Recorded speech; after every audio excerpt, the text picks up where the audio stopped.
Voici Emma. À 12 ans, elle a eu ses premières règles. Puis, plus rien pendant des mois. À 13 ans, une fois. À 14 ans, encore une absence de plusieurs mois. Quelque chose ne va pas. Ses parents décident alors de l'emmener voir un gynécologue. Le gynécologue lui dit que si elle n'a pas ses règles régulièrement, c'est normal. C'est à cause du stress, de l'adolescence, et que ça arrivera avec le temps. Pour réguler ses cycles, il lui prescrit la pilule. Avec la pilule, tout semble normal. Des cycles réguliers, une impression de contrôle. Mais en réalité, c'est un leurre. La pilule ne fait que masquer les symptômes. Emma grandit, mais l'acné persiste. Des poils apparaissent sur son menton et son ventre. Son poids fluctue, même en faisant attention à son alimentation. Elle consulte un médecin pour ses symptômes, mais encore une fois, la réponse est la même. On lui dit de faire du sport, de perdre du poids, et que tout ira mieux. Ce que personne ne lui dit, c'est que son corps résiste à l'insuline, une caractéristique du SOPK qui rend la perte de poids bien plus difficile. Après plus de 10 ans sous pilule, Emma décide d'arrêter. Mais sans la pilule, ses règles disparaissent à nouveau.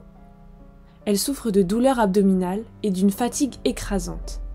Emma retourne consulter plusieurs médecins, mais tous lui disent que cela arrive après l'arrêt de la pilule et qu'il faut laisser le temps à son corps de se réguler.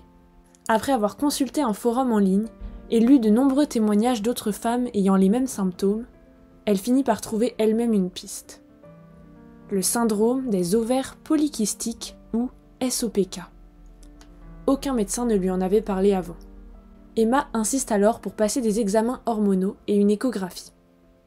Ces analyses montrent un taux élevé de testostérone et une résistance à l'insuline. Son échographie révèle des ovaires multifolliculaires, c'est-à-dire que ces ovaires contiennent un nombre de follicules plus élevé que la moyenne. La gynécologue lui diagnostique donc un SOPK.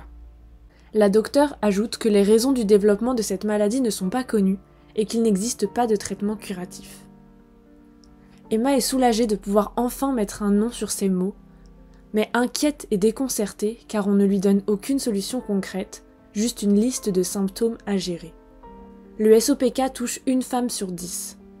C'est un trouble hormonal complexe qui peut provoquer une augmentation de la pilosité, de l'acné, des changements d'humeur, de la fatigue, des cycles irréguliers, des douleurs, un taux de testostérone élevé, du surpoids, de la résistance à l'insuline et des troubles de la fertilité.